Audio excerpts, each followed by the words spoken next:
Hello everyone, welcome back to another tutorial.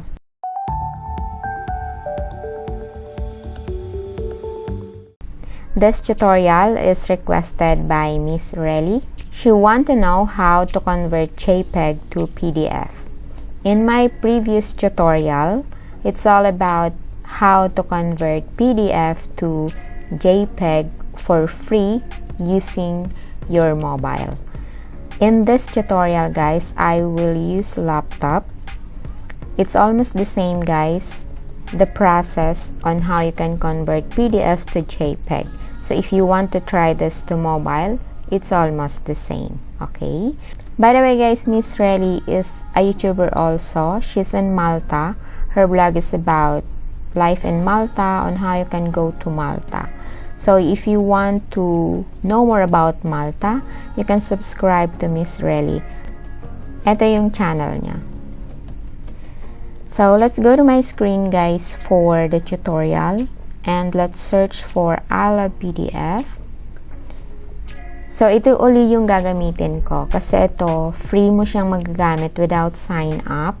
And wala siyang limit. Makakapag-convert ka dito kahit naka-free account ka or hindi ka naka-sign up. So ito, guys, yung magagawa mo dito sa ilovepdf. Pwede ka mag-merge ng PDF, split, compress, PDF to Word, PDF to PowerPoint. There's a lot. Okay?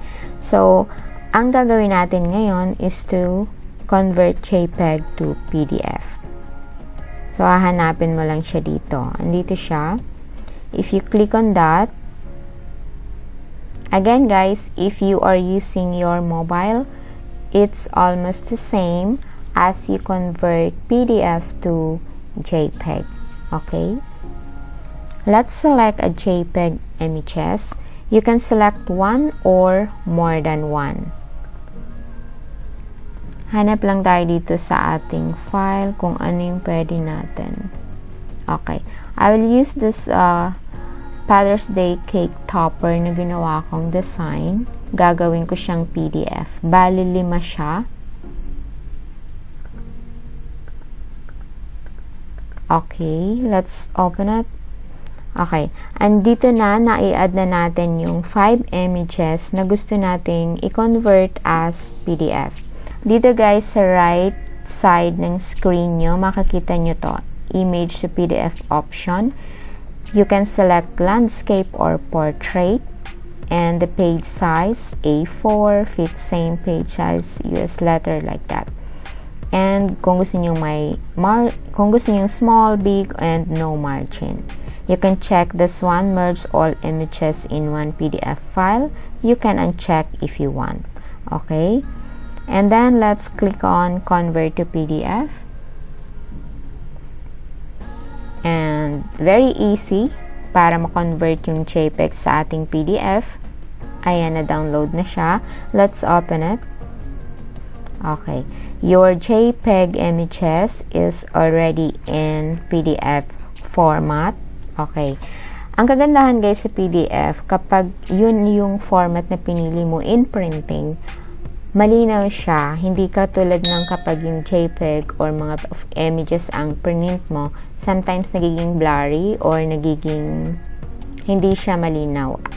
Unlike sa PDF, as in detailed pa rin yung kalalabasan ng print mong documents. Okay. This is good for especially sa mga documents, halimbawa sa resume.